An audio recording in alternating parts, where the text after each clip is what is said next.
DC-10 with 296 people on board cartwheels down a runway and breaks into pieces.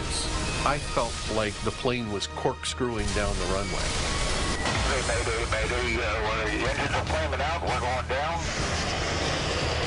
A DC-8 runs out of fuel and crashes in a residential neighborhood. I thought we were landing at the airport. I was very delighted.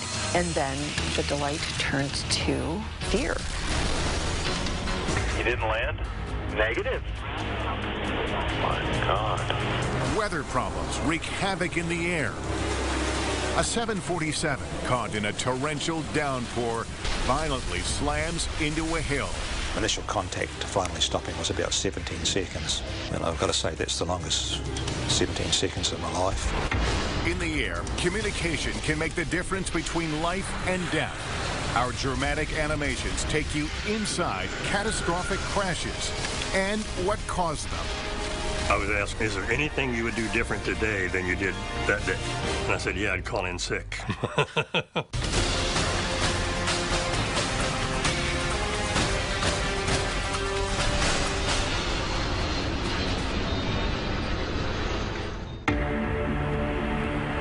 On December 28, 1978, a shocking moment when a United Airlines DC-8 slams down in a residential neighborhood of Portland, Oregon, just 6 miles shy of the airport. Passenger Amy Ford Connor, 17 at the time, is on her way back to Washington State, where she's about to finish her senior year of high school. What it felt like is when you first land and you kind of do a little bounce, that's what it felt like. So I thought we were going to have a fine landing at the airport. It's a nightmarish ending to what started as a routine flight. United 173 takes off from Denver at 2:47 p.m.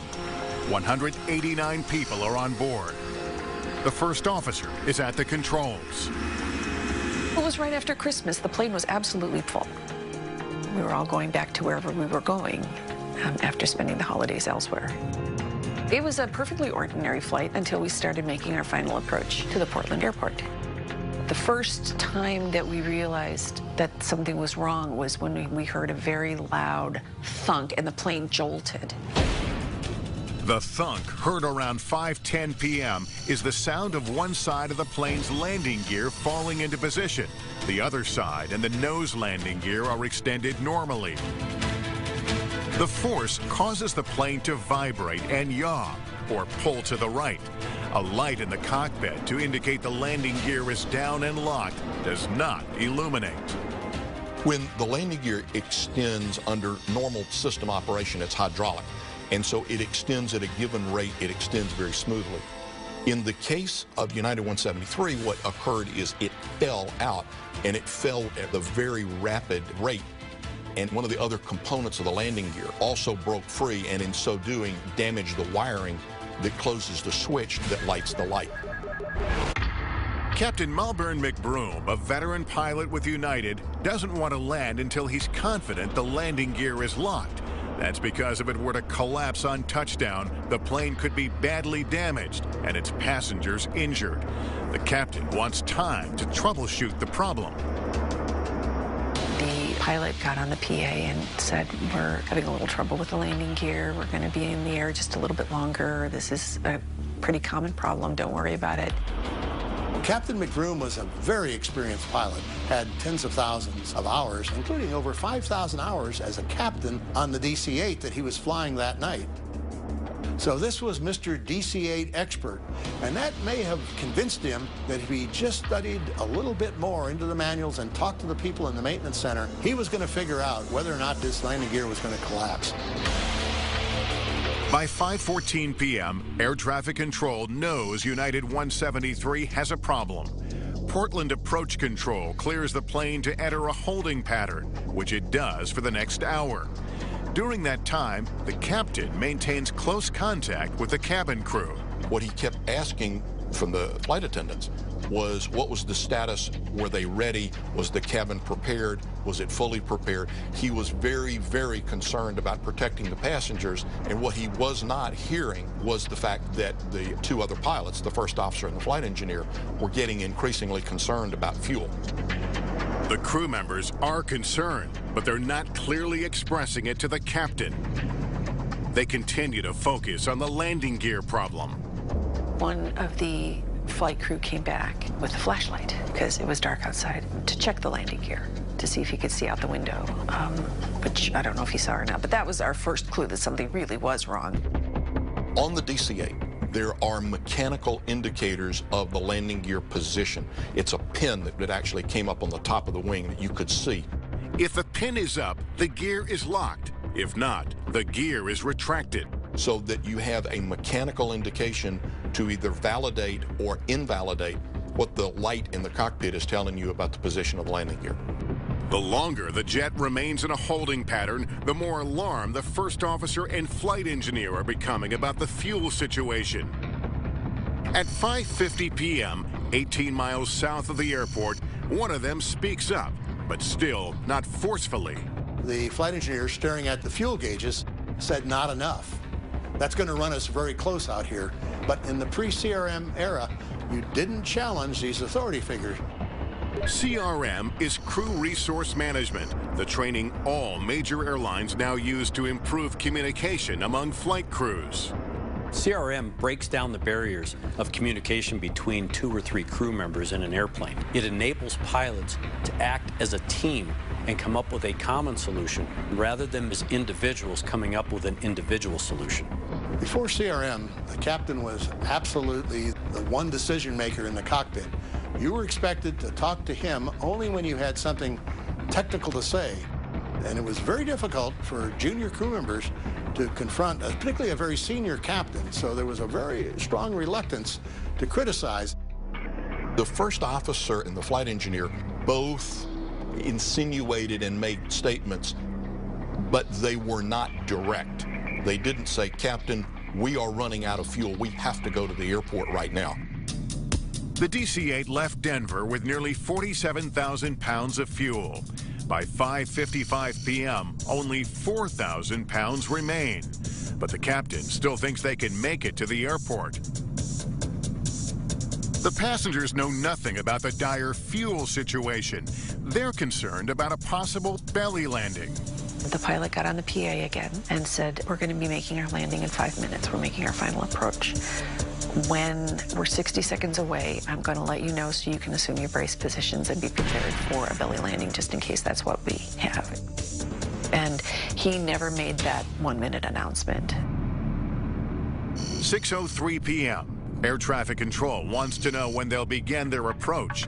Captain McBroom replies, quote, "I'd guess about another 3, 4, 5 minutes," end quote.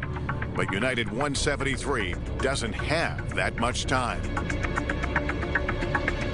Coming up, out of fuel and out of options. As it became increasingly apparent that they were not going to make the airport, the question comes up is, where are we going to put the jet? I thought we were landing at the airport. I was very delighted. And then the delight turned to fear.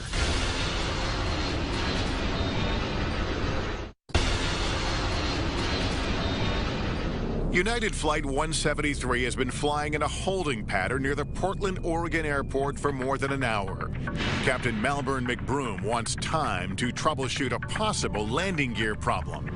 But now, something far more urgent is on the horizon. United 173 Heavy, Mayday, Mayday. The engines are flaming out. We're going down. We're not going to be able to make the airport. As the pilot communicates with air traffic control, the passengers start to become aware of the increasingly dire situation. The only lights that were on were reading lights. And some people realized that something was wrong and yelled for us to get our heads down. The plane has run out of fuel, and it's coming in fast over a wooded residential area. Captain McBroom heads toward the only unlit spot he can see below, between the houses. The plane barely clears an apartment building. I thought we were landing at the airport. I was very delighted. And then the delight turned to fear, because I had no idea what was going on. I just felt like it was never going to stop. As the plane tears through the trees, the front section violently rips away. It wasn't until after we'd stopped moving that I really grasped the enormity of what had just happened. The aircraft is destroyed. 10 people, all sitting in the front section that separated, die from the impact trauma. The rest of the passengers are dazed. It was so cold. Although when you're running on adrenaline, you don't really notice those sorts of things. But we walked off the plane, and then we were in this neighborhood. Nobody knew where we were. We just were milling about like, well, what do we do now? The 4-engine plane went down 5 miles southeast of the airport. It missed a large apartment complex, but smashed through 2 vacant houses. Once on the scene, NTSB investigators quickly determined there's no fuel leak, no broken fuel gauges, no problem at all with the airplane. So why did the well run dry? The answer comes from the plane's CVR, cockpit voice recorder. When I played the CVR for the first time, I realized that we've got some splaining to do and that this is an accident that should never have happened. Dr. Al Deal, at the time a human factors specialist with the NTSB, can't help but notice the CVR reveals a disturbing similarity to a number of other recent crashes. The giant TriStar left a half-mile-long path of debris in the swamp. We looked at the Eastern Airlines Everglades crash, and there we lost over 100 people. It started out as a landing gear light, and the crew became distracted and flew into the swamp. Ironically, another United DC-8, 1 year prior to the Portland crash, same thing. They had a landing gear unsafe light. They were troubleshooting that problem and flew into a mountain. The common link? Inefficient or non-existent communication in the cockpit. This failure to communicate is literally crashing planes. Deal knows something has to be done to stem the tide. He begins building a case for airlines to adopt a new training procedure being developed by NASA. It's called Crew Resource Management, CRM. CRM is basically promoted that if you're going to work together as a team, you're going to make a decision as a team. You come to a joint solution, not an individual solution that is then worked into the equation. Up to that point, we only taught the technical aspects of flying. They had the stick and rudder skills, but we never taught decision-making and judgment in a formal way. I got with one of the top air safety investigators on the board, and he said, Al, if you can sell this to the board, this is going to be a revolutionary recommendation. The deadliest accident in aviation history provides Deal with even more compelling evidence to take to the safety board. In the Tenerife disaster, 2 747s collide in the Canary Islands in 1977. The accident kills 583 people and is blamed in large part on bad communication. The whole cabin next to me was just completely gone. Less than 6 months after the Portland crash, the NTSB issues its final report. It cites probable cause as, quote, the failure of the captain to monitor properly the aircraft's fuel state and the crew members' advisories regarding fuel state. A contributing factor, the failure of the other 2 flight crew members to successfully communicate their concern to the captain. Communication in the cockpit is 95% of the success of the airplane flight itself. United 173 is a catalyst for change. The FAA, Federal Aviation Administration, approves Dr. Deal's CRM recommendation. In 1981, United Airlines kicks off the industry's first CRM training program. United was an easy sell. Remember, United had just lost 3 airliners in fatal accidents, so United management was ready to jump on board, and they quickly spent the money to develop this course. As veteran United Captain Al Haynes recalls, the training was initially received with a dose of skepticism.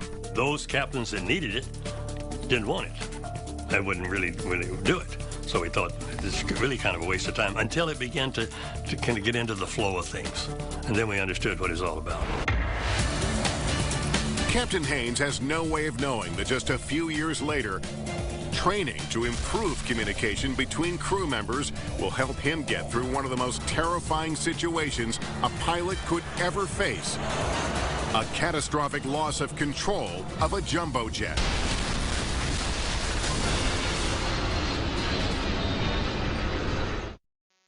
In-flight failure renders a DC-10 virtually out of control. It crash lands and catches fire, killing more than 100 people and leaving investigators to solve a troubling aviation mystery. July 19th, 1989. United Airlines Flight 232 takes off from Denver's Stapleton International Airport, bound for Chicago. First Officer William Records, who's logged 20,000 hours of flying time, is at the controls. With him, Second Officer Dudley Dvorak, with 15,000 hours. And Captain Al Haynes, who's logged 27,000 hours, 7,000 in the DC-10. On this picture-perfect Midwestern summer day, with 3 highly experienced pilots in the cockpit, it should be an easy flight. Scattered clouds, good visibility, smooth air, very fortunate weather-wise. As we're flying along and everything is smooth as could be and the service is humming and we're all working as a team, out of the blue, here comes this explosion.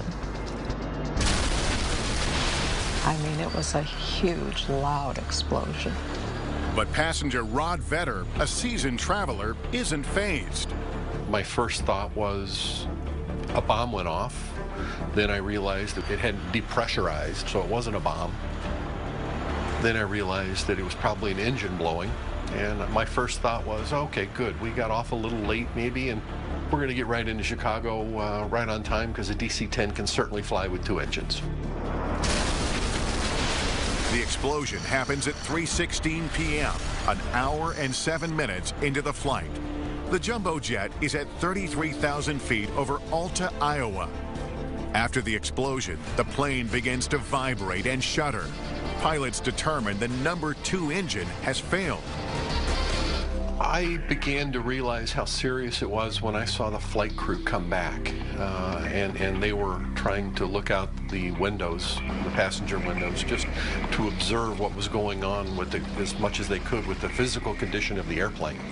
And you could tell by looking at these men and women, the flight crew, that something seriously was up.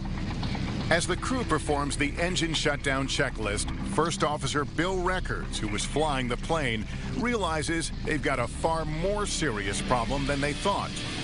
We were shutting the engine down, and we're going through the procedure, and Bill said what he likes to call the attention-getting statement of the day. He said, "I can't control the airplane." And the airplane was in a descending right turn. And he had the control wheel all the way to the left and all the way back in his lap for a maximum climbing left turn, which you can't do in the air. Controls can't move that far. And that's when I said, I've got it. With expert airmanship, Captain Haynes wrestles the plane back to a wings level position. Without its steering, that aircraft started to roll over on its back, and it would have continued to roll over and dive into the ground and be destroyed, except for the fact that at that moment, Al Haynes reached over and he advanced the throttle on the right wing and he retarded the throttle on the left wing. And that asymmetric thrust just picked the wing up very slowly and steadied the aircraft. If he hadn't done it within a few seconds of when he did it, it would have been unrecoverable. But United 232 still has monumental problems. From the cockpit, pilots call the flight attendant's phone to make sure the cabin and passengers are prepared for an emergency landing. I picked it up and they said, come to the cockpit. The minute the door opened, the atmosphere just hit me full force. It was like, oh no, this isn't an emergency. It's a bleep, bleep crisis. The situation is grave. The plane has lost all of its hydraulic fluid. Hydraulics in a modern large jet airplane is the lifeblood of the airplane. It is how you physically move the flight controls. It provides the muscle to move these very large surfaces against very fast-moving air in a controlled manner. We were keeping it in the air, I'll put it that way. Control, no. We were just trying to keep it flying. It was doing what it wanted to do. In the midst of the chaos, a flight attendant informs the crew there's a United captain who was a DC-10 flight instructor sitting in first class. His name is Denny Fitch, and he's offering to help. He just said, go tell him I'm here, can I help? Of course, as soon as he said he was there, well, yes, he could help. He's an instructor. In the past, bad communication has led to disaster. Now, all hope is riding on teamwork to avoid a catastrophic outcome. Coming up, the final shocking seconds of United Flight 232. There was an announcement that this is going to be a seriously difficult landing.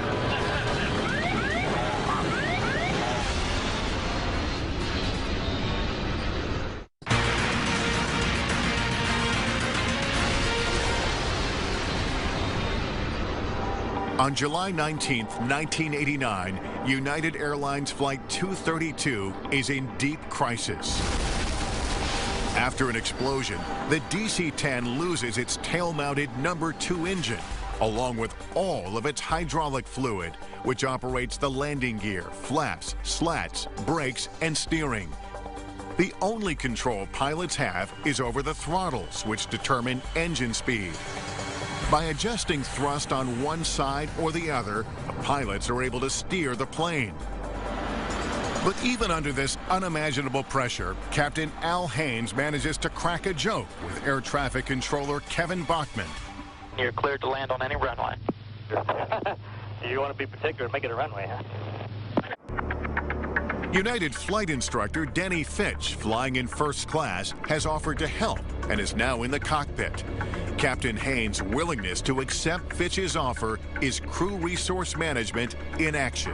He would not have said anything prior to CRM because you don't go up in the cockpit and bother a captain when you got a problem. Captain Fitch was a perfect addition to an already effective crew, but he was an additional asset. I said, take the throttles. I was asking him to do this and do that and do that. Then he kind of fell into the pattern of what to do, and we didn't have to say so much anymore.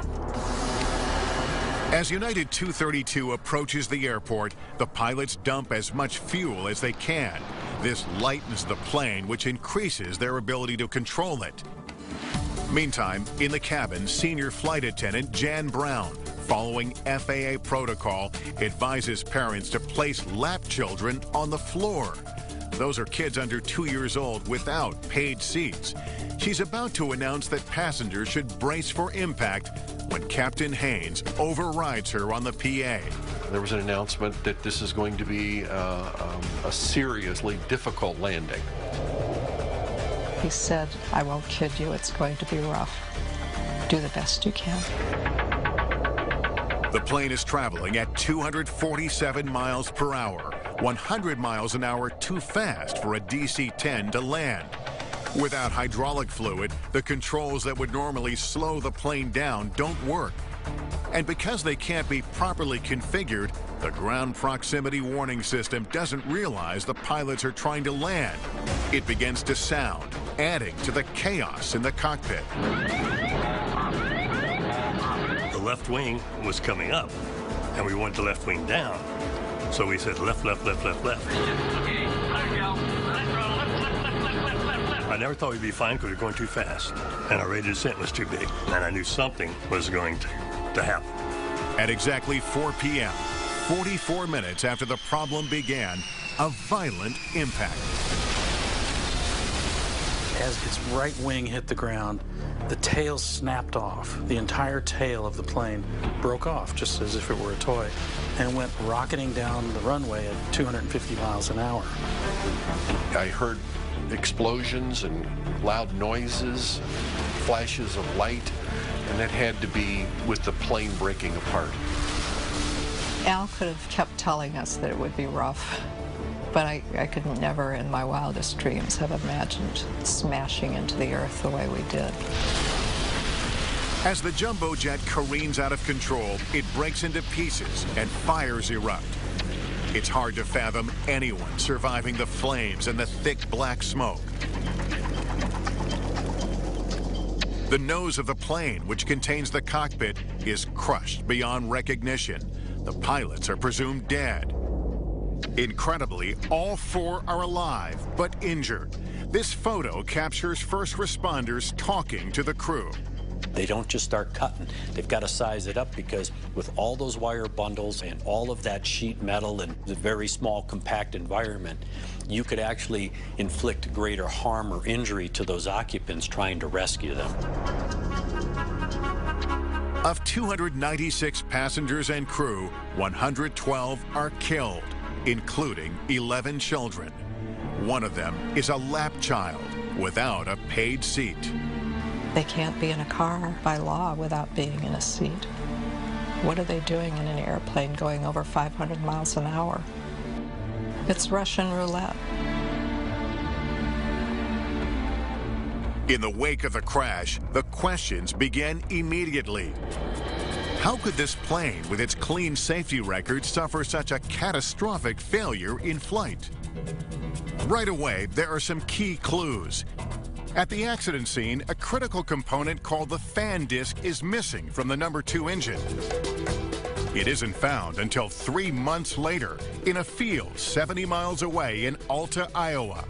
That's where the plane experienced that initial violent jolt. These photos, taken by a witness on the ground as United 232 is about to slam into the runway, also provide investigators with critical information.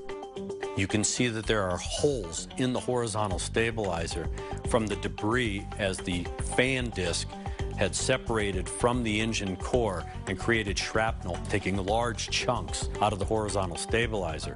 In the second picture, you can actually see the backside of the engine where the fan disc actually came out. By November 1990, 15 months after the crash, the NTSB pieces together what happened to United 232.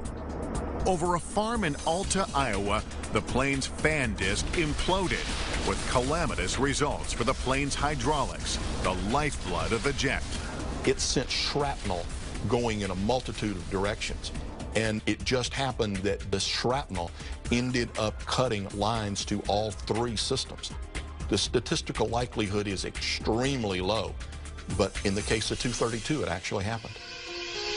The titanium fan disc is determined to have a crack dating back to its fabrication. Every time the engine is used, the microscopic crack grows. The NTSB determines probable cause to be United inspectors' failure to detect the crack. United Airlines disputes the finding, but in the end, the NTSB upholds its report. I think that the United inspection team did what they believe to be a proper and complete job, or they wouldn't have signed the component off as airworthy. We have gotten better at non-destructive testing. That was one of the takeaways out of this, is we had to get better. Not only does the inspection process improve as a result of this accident, so does the manufacturing process used to create titanium fan discs. Beyond those lessons learned, United 232 is a testament to teamwork in the cockpit. Executed with perfection that day, crew resource management, implemented only 8 years earlier, helped save 184 lives that might otherwise have been lost. I was asked, is there anything you would do different today than you did that day? And I said, yeah, I'd call in sick. This team made very, very good decisions out of an airplane that was virtually unflyable. One individual, no matter how skilled an airman, would not have been likely to be able to do that. Coming up, unfortunately, that kind of teamwork is not in play 8 years later on the tiny Pacific island of Guam. They were screaming, burned, skin were hanging off their arms and their faces.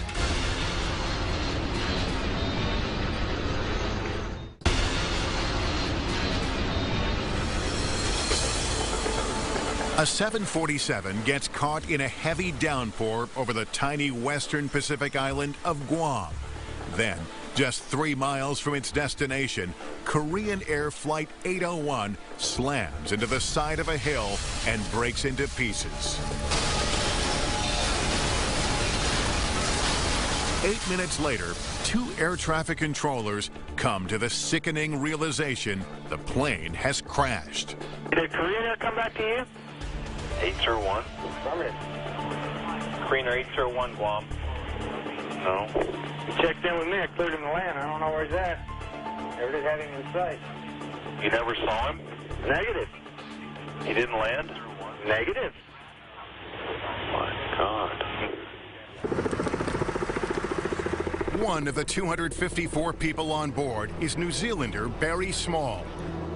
Unlike many of his fellow passengers who are tourists and honeymooners, Small is on his way to work as a helicopter pilot and mechanic on a large Korean-owned fishing boat. The jet lifts off from Seoul, South Korea at 10:05 p.m. local time. The date, August 6, 1997. The flight itself from Seoul to Guam was nothing out of the ordinary, just a pleasant night flight. With a mean annual temperature of 81 degrees, Guam has an agreeable climate. But there's a grim flip side to that. August is rainy season, with an average rainfall of more than 12 inches.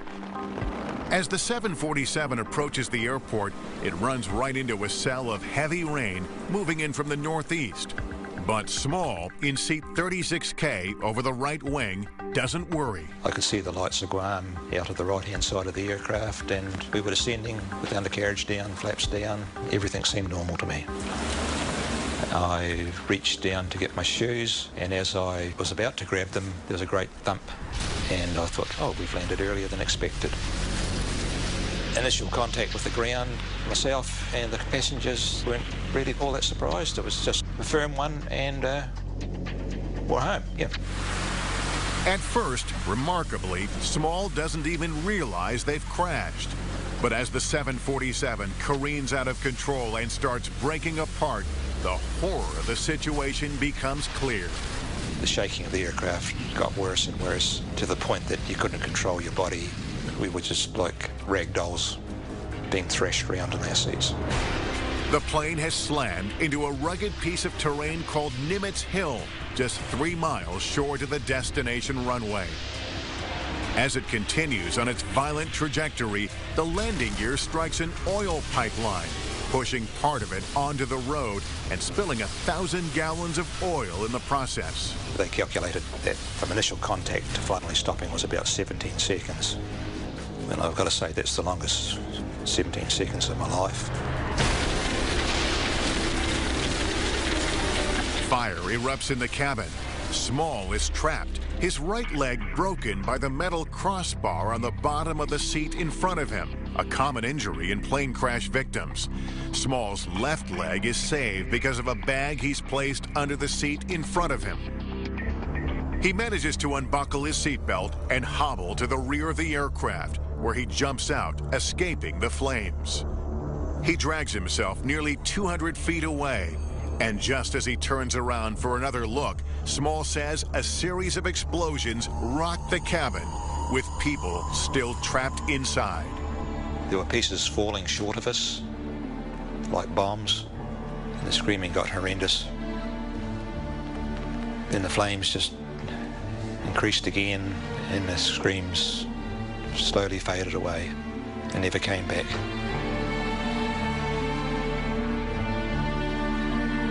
Small has survived the impact, but he desperately needs help.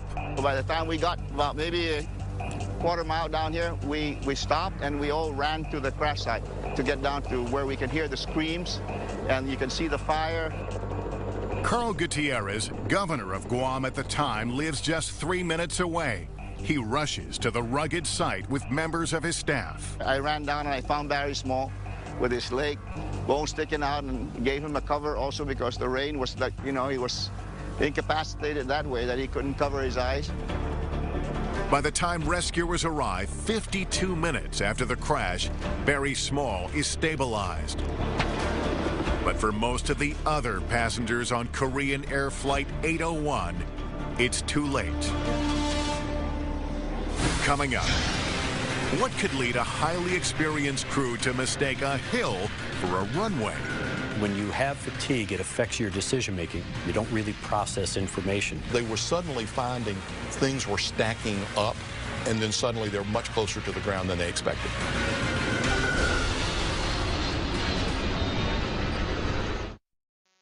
You've got a broken leg.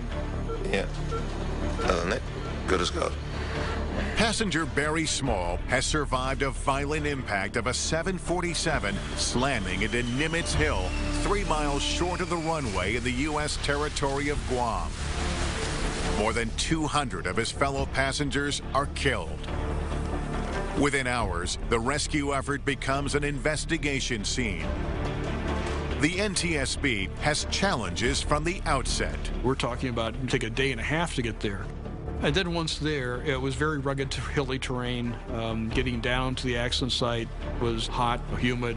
It was kind of a difficult conditions to work from.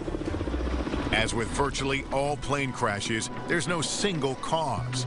Investigators quickly uncover a long list of problems leading up to the accident.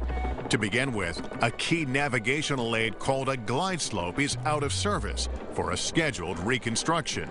The glide slope is a radio signal beamed up from the ground to the airplane that provides electronic vertical guidance.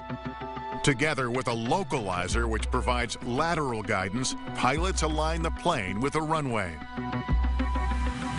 With 9,000 hours in the cockpit, Captain Park Yong-chul is experienced. He knows the FAA has issued an advisory that the Guam glide slope is out of service. But in the last 2.5 minutes of the flight, the glide slope needle starts to move. He believed that that movement was, in fact, due to the fact that the glide slope may be working. Because the glide slope is down, Korean 801 is flying a non-precision approach, which is more complex. That means the plane closes in on the runway in a step-down procedure.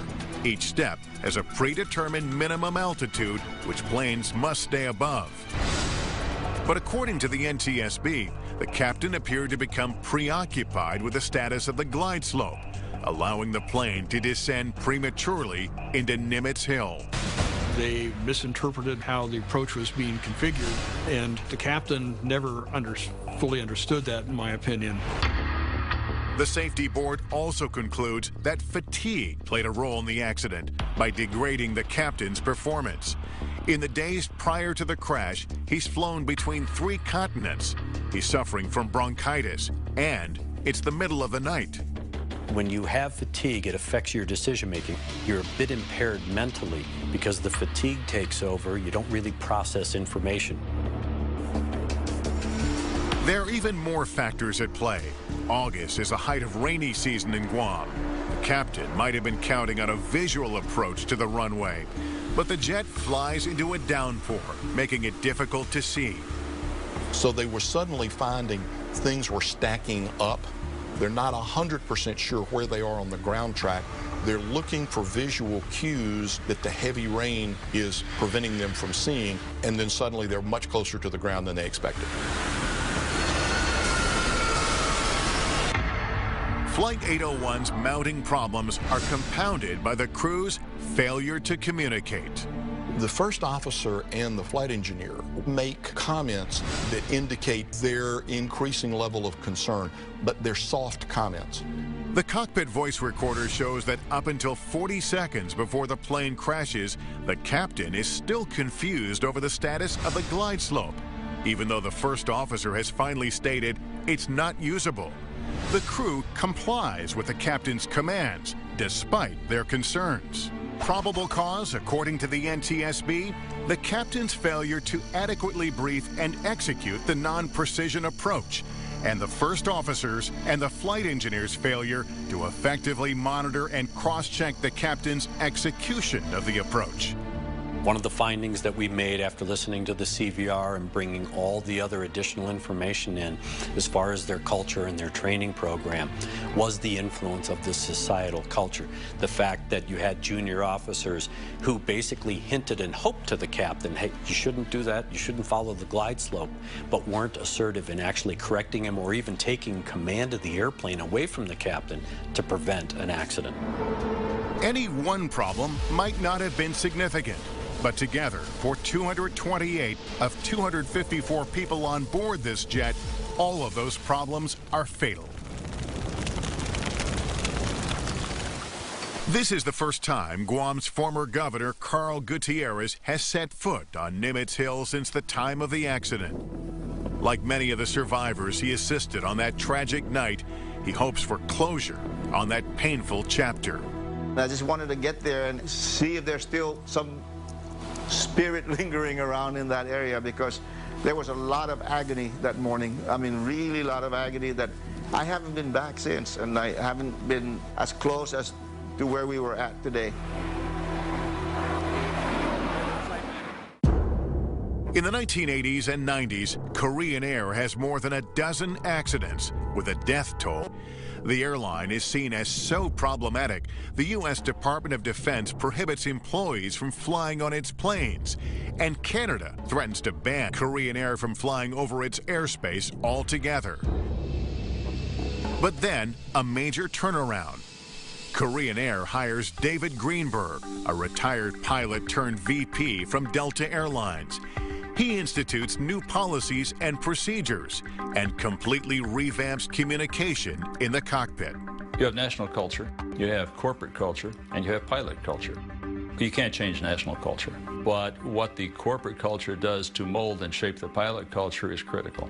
The incredible changes that happened in a short period of time are impressive. It was for the benefit of the airline, and they certainly did. The industry has come a long way since the days of authoritative captains and crews reluctant to assert themselves. Since Crew Resource Management, CRM, has been instituted, the number of aviation accidents has decreased significantly. CRM is one of the reasons that aviation is as safe as it is today. It's one of the quantum leaps that aviation safety was able to make, was making pilots better team members. It has probably been one of those things that you can't quantitatively measure, but the effect that it's had on the success and safety of aviation today has been enormous.